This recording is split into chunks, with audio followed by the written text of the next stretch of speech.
Hey there, this is Matt video, and this is a look at the Rising Storm expansion pack for Red Orchestra 2. So, basically this is going to be a standalone expansion for Red Orchestra 2. He was a Stalingrad, which is currently in private beta. A few things to go into first. This will not be high level gameplay. I haven't played that much Red Orchestra 2. I bought it on launch, but I had problems with it and I just haven't got around to playing it. So that's just thrown out way there. So yeah, this is completely standalone. If you purchase this, you can actually play the Red Orchestra 2 maps on Red Orchestra 2 servers.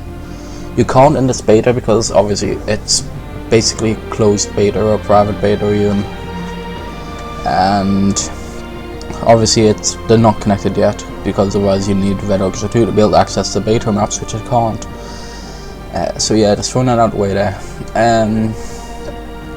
So basically the way this works is that Rising Storm players will be able to access the Red Orchestra 2 content, and Red Orchestra 2 players will be able to access the Red Orchestra 2 Rising Storm content with limited accessibility though. Like, I believe you can't use new classes and stuff like that. So yeah, first thing I'm going to take a look at is the options menu. So we've got an FOV slider here that goes 86 to 91. Lots of different video settings, from like texture quality, shadow quality, etc. to blue, motion blur and everything. Frame rate smoothing basically just sets a FPS to 60. Depth of field, you know what that is. I have that disabled because I personally don't like depth of field. Sound settings. So we got 3 sliders here for the sound effects volume, in-game music volume and voice receive volume. We also have the option to use native voices. I'm not sure if that's in this beta yet, but I imagine it'll be there in the final product. High or low sound quality, the frequency of voice messages, and the amount of channels you can hear.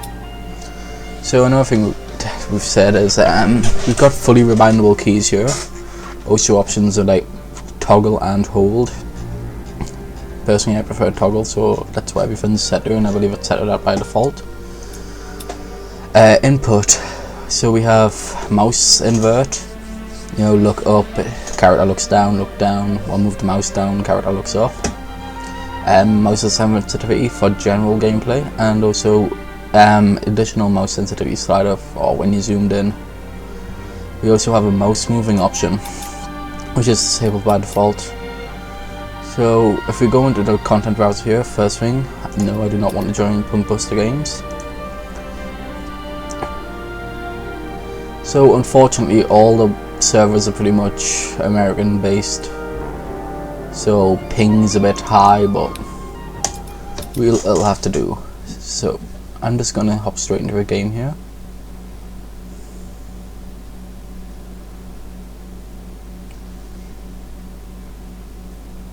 So this is basically running the same modified Unreal Engine as the Heroes of Stalingrad base game did, which is good now, because I don't know if anyone watching this was there, but Heroes of Stalingrad on launch was a pretty big mess. So yeah, but it's always good to get that out of the way. So we have 2 teams. We have the Axis, or Japanese team, and Allies, which is the American team. Each team have their own little setup, like each class. As you play each class, you will rank up and unlock new weapons.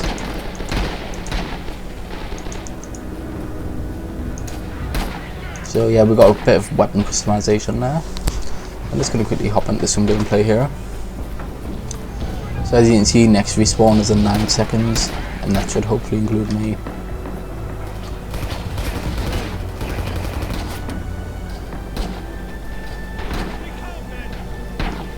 So here we are in gameplay. So one thing that's worth noting about Red Orchestra is it is very realistic. I would probably say Armor is slightly more realistic than this, but it is quite heavily on realism.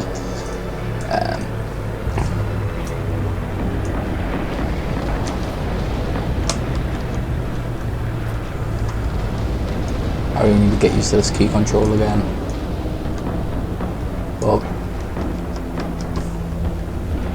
yeah, but the Red Orchestra games, they tend to be based around it, or historic event, I guess, where the Armour games are based around like much more modern wars and stuff like that. So this is obviously based on like the whole era of like the American and Japanese wars that have been on.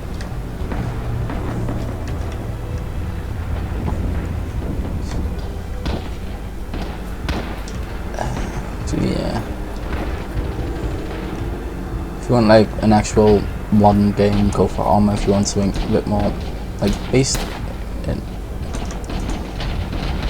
see that guy went down there. So yeah, you can see automatically how realistic it is. I mean, if you think that guy just literally took one shot straight to his chest and it killed him. So you have to be quite careful on this game. There's another guy down. Being grenaded. So yep, damage levels and stuff are very high in this game, so you have to really watch out for stuff like that.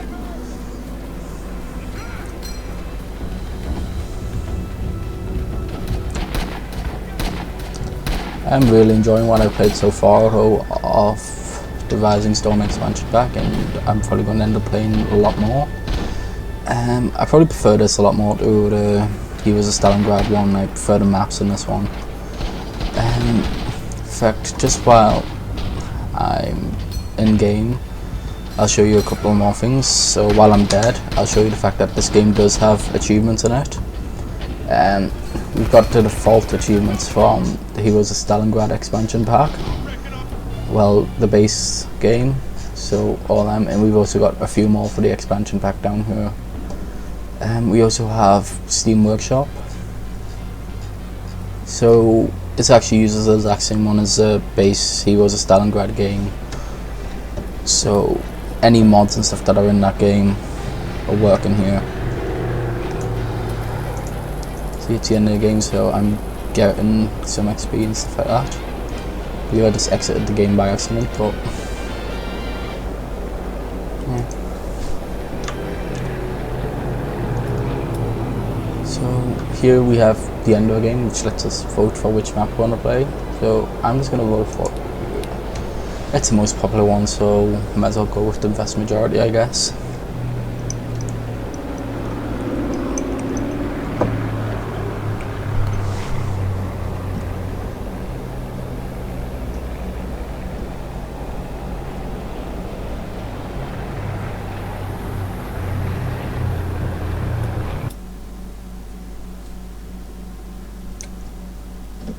While we're in the loading screen, one thing I will mention is, although this is probably going to be completely irrelevant by the time that this video is uploaded and you actually get to play the game, is I had a bit of problems with the video settings at first, not saving. I eventually just made like an I change of the resolution, and for some reason changing the resolution completely fixed it all. So yeah, that's one thing to keep in mind. That's all the game loads. Well, obviously, I mean, if you just compare this to what Red Orchestra 2 was like on launch, you can see the improvements that they've made. Speaking of Red Orchestra 2 on launch, in fact we'll go with the flamethrower so you know. Speaking about like Red Orchestra 2 on launch, if you were one of the people that got like, who played then and got like the in before reset achievement and stuff like that from when they reset the entire game, like start fresh, you will get an added bonus in this game. It's been confirmed by the developers. So we've also got this nice like order menu. So I quite like this system. I also like, obviously you can't see it because I've got it from flamethrower, but you have some control breathing to focus on an attack more. On any other weapon basically, you can dial in the sights, which is really nice. Game runs very smoothly considering what Heroes of Stalingrad was like. I'm getting around 60 FPS for the most part. I think the lowest I've dropped was 30, and that's obviously recording.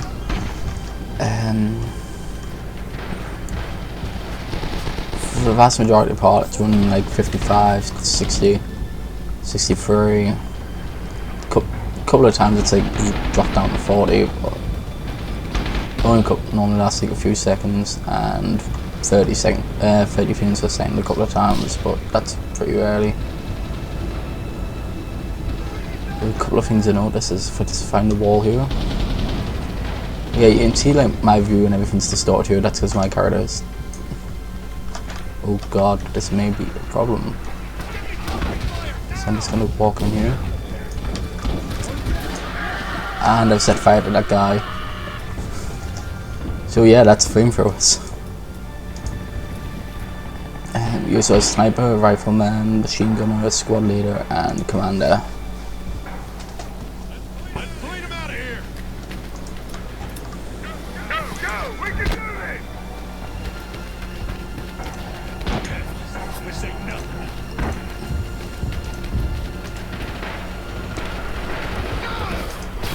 It seems like the frame rate tends to drop when you're like changing characters in the respawn, like you're changing whoever you're spectating. Apart from that, for the vast majority of the time it's fine.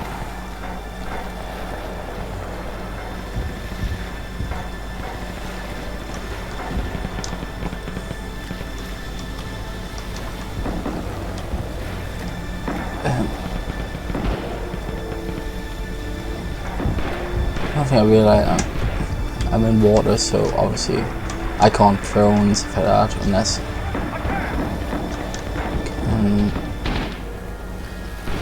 you get the land and stuff like that. It's a really nice feature.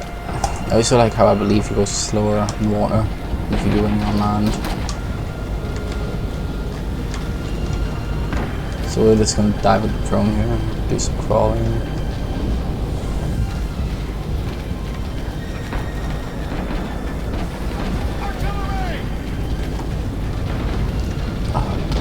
God, I'm under like a huge attack here. Oh god, I don't know how I'd...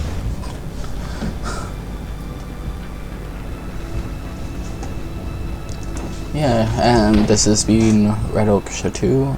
This is the Rising Storm expansion, and while it's not out yet, basically it's done in very close beta.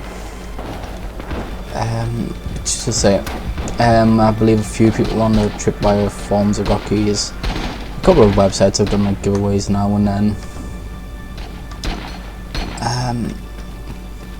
So this is basically the early part. I believe more giveaways are coming up through the next couple of days to get the game more active.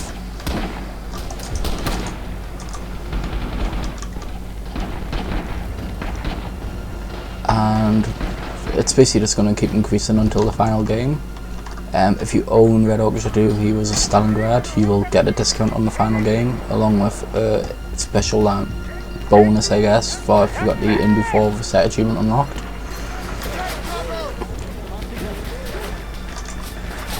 So yeah, that's been Red Orchestra 2, the Rising Storm expansion pack.